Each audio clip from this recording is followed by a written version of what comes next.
അങ്ങനെയിരിക്കെ അത് സംഭവിച്ചു.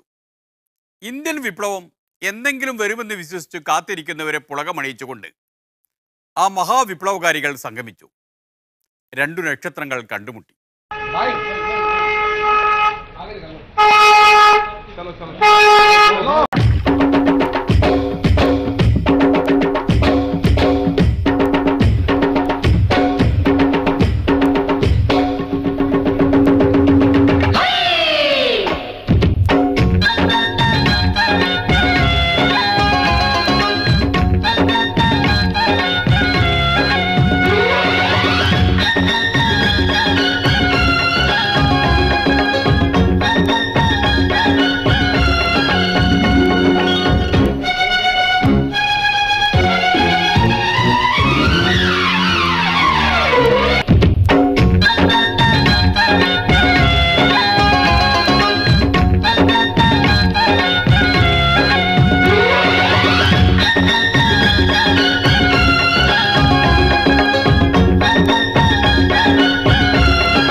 മനസ്സിലായില്ലേ?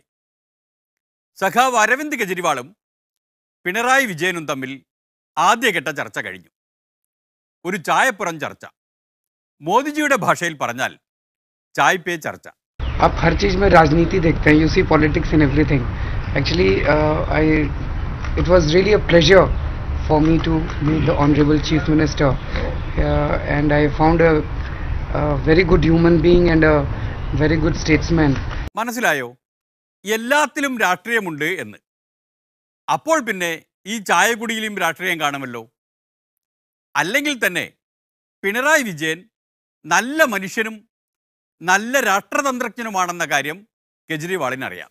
So I hope that this relationship will continue. അതിനാൽ ഈ ബന്ധം തുടരുമെന്ന് കെജ്രിവാൾ പറയുന്നു.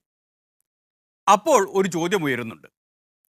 പണ്ട് കെജ്രിവാളും മമതാ ബാനർജിയും പറഞ്ഞിരുന്ന കോപ്പറേറ്റീവ് ഫെഡറലിസത്തിന്റെ തുടക്കമാണോ ഇതെന്ന ചോദ്യം. मुझे लगता है कि देश के अंदर इस टाइम जिस किस्म की ताकतें, जिस किस्म की गलत ताकतें आवाज़ उठा रही हैं देश के अंदर चारों तरफ, कोई भी अगर डिसेंट करता है सरकार के खिलाफ और उनको तरह तरह से कुचल दिया जाता है, चाहे वो सोशल मीडिया हो और चाहे फिजिकल वायलेंस हो देश भर में, तो उसको और पूरे देश के अंदर एक डर का माहौल पैदा कर दिया है.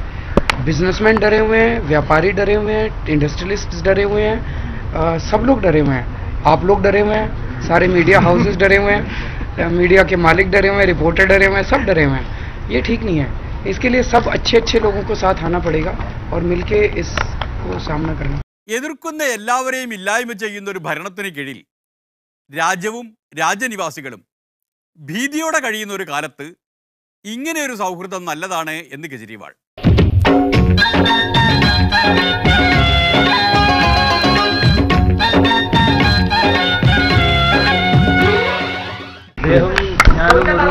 സാധാരണക്കാരുടെ ഒരു സൗഹൃദ സന്ദർശനം മാത്രമാണ്. അതിൻ്റെ കൂട്ടത്തിൽ കുറേ കാര്യങ്ങൾ ഞങ്ങൾ സംസാരിച്ചു. ഇന്നത്തെ നമ്മുടെ രാജ്യത്തിൻ്റെ അവസ്ഥ വളരെ ഗുരുതരമാണ്.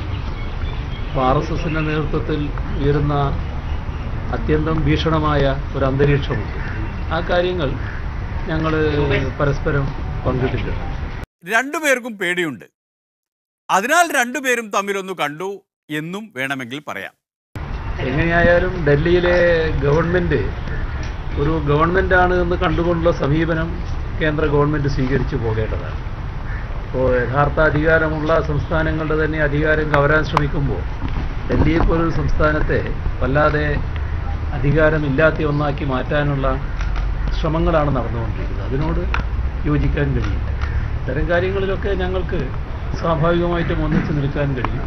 അങ്ങനെയാകുമ്പോൾ അടുത്ത ലോക്സഭാ തെരഞ്ഞെടുപ്പിന് ദില്ലിയിലെങ്കിലും CPMന് ആപ്പുമായി ചേർന്ന് മത്സരിക്കാം. ഏതായാലും കോൺഗ്രസുമായി ചേർന്ന് ഒരു ഫാസിസ്റ്റ് വിരുദ്ധ മുന്നണി എന്ന അജണ്ട ഇല്ല എന്ന് ചുരുക്കം. BJPയുടെ ആപത്തിനെ നേരിടുന്നതിന് കോൺഗ്രസിനെ ആശ്രയിച്ചതുകൊണ്ട് കാര്യമില്ല. ഇന്ന് നിങ്ങളെല്ലാവരും വാർത്ത കണ്ടല്ലോ, കോൺഗ്രസിൻ്റെ ഇവിടെയുള്ള പ്രധാനി തന്നെ BJPയിലേക്ക് ചേക്കേറിയിട്ടുള്ളത്. അതാണ് നാട്ടിലെ ഇന്നത്തെ ഇന്ത്യയുടെ സാഹചര്യം. അപ്പോൾ മതനിരപേക്ഷ ശക്തികൾ നല്ല കരുത്തോടെ ഈ ആപത്തിനെ നേരിടുക എന്നതാണ് പ്രധാനം. അക്കാര്യത്തിൽ CPIM എപ്പോഴും താല്പര്യം തന്നെയാണ്. പുതിയ തുടക്കമായിട്ട് കാണാം. അല്ല, ഇത് ബ്രേക്ക്ഫാസ്റ്റ് കഴിക്കുന്നതിന് എന്തൊരു പുതിയ തുടക്കം. അദ്ദേഹം അങ്ങോട്ട് ക്ഷണിച്ചിട്ടുണ്ട്, ഞാൻ അങ്ങോട്ടും പോകാം. ശരി, ഇപ്പൊ ഇത്ര മതി. ഇപ്പോൾ ഇത്ര മതി. എന്നാൽ ഈ ചെറിയ നീക്കം കൊണ്ട് പിണറായി വിജയൻ തകർത്തത് തൻ്റെ സർക്കാരിനെതിരെ നടന്നുകൊണ്ടിരിക്കുന്ന ഒരു വലിയ നീക്കത്തെയാണ്. കേരളത്തിലെ ആം ആദ്മികൾ നടത്തുന്ന ഒരു അട്ടിമറി നീക്കത്തെ. We'll be very watchful. We are setting up a shadow cabinet to watch each and every minister's action, and we'll be studying, analyzing and deciding then the actions to be taken against decisions which would go against people of Kerala's interest. കേരളത്തിൽ ഒരു shadow cabinet ഉണ്ടാക്കുമെന്നാണ് Manish Sisodia പറഞ്ഞത്. എന്താണ് ഈ shadow cabinet എന്നല്ലേ? അത് നീലകണ്ഠൻ കെജ്രിവാൾ വിശദീകരിച്ചിട്ടുണ്ട്. ഇത് ബ്രിട്ടനിലെ പാർലമെന്റിനകത്തുള്ള ഒരു സിസ്റ്റമാണ് ഷാഡോ ക്യാബിനറ്റ്. ഒപ്പോസിഷനാണ് ചെയ്തത്. നമ്മുടെ നാട്ടിൽ ഒപ്പോസിഷനൊന്നും ചെയ്യാനുള്ള ശേഷിയൊന്നുമില്ല. പക്ഷേ ഞങ്ങൾ പീപ്പിൾസ് ക്യാബിനറ്റ് എന്നുള്ള അർത്ഥത്തിൽ തന്നെ എവറി ഡിപ്പാർട്ട്മെന്റ് അല്ലെങ്കിൽ ഏതെങ്കിലും വകുപ്പ്, ഇപ്പോൾ വിദ്യാഭ്യാസം, ആരോഗ്യം, ഗതാഗതം, വൈദ്യുതി, കൃഷി, വ്യവസായം, നമ്മളൊരു group of experts, Aam Aadmi party ഒരു ഗ്രൂപ്പ് ഓഫ് എക്സ്പെർട്സ്, അവർ ഇൻഡിപെൻഡൻ്റ് ആണ്, ഒരു പാർട്ടിക്കാരൊന്നുമല്ല. കേരളത്തിൻ്റെ ഇൻട്രസ്റ്റ് കാത്തു സൂക്ഷിക്കുന്നിടത്ത് ഇപ്പോൾ ഞങ്ങൾ പല വിഷയത്തിലും നമ്മൾ ഇടപെട്ടുകൊണ്ടിരിക്കുന്നത് അങ്ങനെയാണ്. പാർട്ടിയെ എക്സ്പെർട്സിനെ വെച്ചിട്ട് തന്നെ നമ്മൾ ആർ ടി ഐയിൽ വരുന്നത്. ആ എക്സ്പെർട്സ് ഗവൺമെൻറ് ഓരോ പോളിസിയും നമ്മൾ ചാലഞ്ച് ചെയ്യും. ഇതിങ്ങനെയല്ല വേണ്ടത്, തെറ്റാണെങ്കിൽ ആ രീതിയിൽ നമ്മൾ ചാലഞ്ച് ചെയ്യും. പിണറായി മന്ത്രിസഭയിലെ ഓരോ മന്ത്രിമാരെയും അവരുടെ വകുപ്പുകളെയും പിന്തുടരാനും നിരീക്ഷിക്കാനുമാണ് ഈ ഷാഡോ ക്യാബിനറ്റ് ഉണ്ടാക്കിയത്. അതെന്തിനു വേണ്ടിയാണ് എന്നല്ലേ? കേരളത്തിൻ്റെ ഭരണം പിടിക്കാൻ. അതൊരു വലിയ വിപ്ലവ സ്വപ്നമാണ്. ബ്രൂം റവല്യൂഷൻ എന്നാണ് നമ്മൾ പേര് കൊടുത്തിട്ടുള്ളത്. ബ്രൂം റവല്യൂഷൻ, ചുവൽ വിപ്ലവം 2019 എന്നാണ്. അപ്പം അതിൻ്റെ ലോഗോ നമ്മൾ ഫൈനലൈസ് ചെയ്തിട്ടുണ്ട്. അത് ഇന്നലെ അരവിന്ദ്ജിയുടെ നമ്മൾ കാണിച്ചിരുന്നു. നമ്മളതിൻ്റെ ഫൈനൽ റിലീസ് നമ്മൾ വിടും. അപ്പോൾ അതനുസരിച്ച് 140 മണ്ഡലങ്ങളിൽ ഒരു മാസം നീണ്ടു നിൽക്കുന്ന ക്യാമ്പയിൻ, 140 അസംബ്ലി മണ്ഡലങ്ങളിലും ഒരു മാസം നീണ്ടു നിൽക്കുന്ന ക്യാമ്പയിൻ. ഇത് ഓവർലാപ്പിംഗ് ആണ്, ഓരോ ജില്ല തിരിച്ചാണ്. അത് 2017 അവസാനിക്കുന്ന തരത്തിൽ ആരംഭിച്ചിരിക്കുകയാണ്. അങ്ങനെ കേരളം പിടിക്കാനും അതുവഴി കേരളത്തിൽ അഴിമതി തൊട്ട് തീണ്ടിയിട്ടില്ലാത്ത ഒരു സർക്കാരിനെ സ്ഥാപിക്കാനുമായിരുന്നു വിപ്ലവകാരികളുടെ പരിപാടി. We are the one which will ultimately provide the first corruption-free government in Kerala, and that is what Aam Aadmi Party Kerala moving towards. കേട്ടില്ലേ? കേരളത്തിലെ ആദ്യത്തെ അഴിമതിരഹിത മന്ത്രിസഭ സ്ഥാപിക്കുക എന്നതായിരുന്നു ആം ആദ്മികളുടെ സ്വപ്നം. Only one politician was punished, that is Balakrishna Pillai. എന്ന് പറഞ്ഞാൽ കേരളത്തിൽ, അതും നിങ്ങൾക്ക് ഫോളോ ചെയ്തിട്ടുള്ള കേസാണ് ഡൽഹി. എത്ര കൊല്ലം കഴിഞ്ഞിട്ടാണ് ബാലകൃഷ്ണപിള്ള ശിക്ഷിക്കപ്പെട്ടത്? ദാറ്റ് മീൻസ് കഴിഞ്ഞ 65 കൊല്ലത്തിനിടയിൽ കേരളത്തിൽ ഒരു കറപ്റ്റ് പൊളിറ്റീഷ്യനും ഉണ്ടായിട്ടുള്ളൂ എന്നാണ് അർത്ഥമെങ്കിൽ അത് വളരെ ഖേദകരമാണ്. കാരണം ഇത് പരസ്പര സഹായ സംഘമായതുകൊണ്ട് തന്നെയാണ് മറ്റ് രാഷ്ട്രീയക്കാർ ശിക്ഷിക്കപ്പെടാത്തത് എന്ന് തന്നെയാണ് ആം ആദ്മി പാർട്ടി കരുതുന്നത്. അഴിമതിയില്ലാത്ത മുഖ്യമന്ത്രിയാവുക എന്നതായിരുന്നു നമ്പൂതിരിപ്പാടല്ലാത്ത നീലകണ്ഠന്റെ സ്വപ്നം. എല്ലാം തകർത്തു കളഞ്ഞു ഈ പിണറായി വിജയൻ.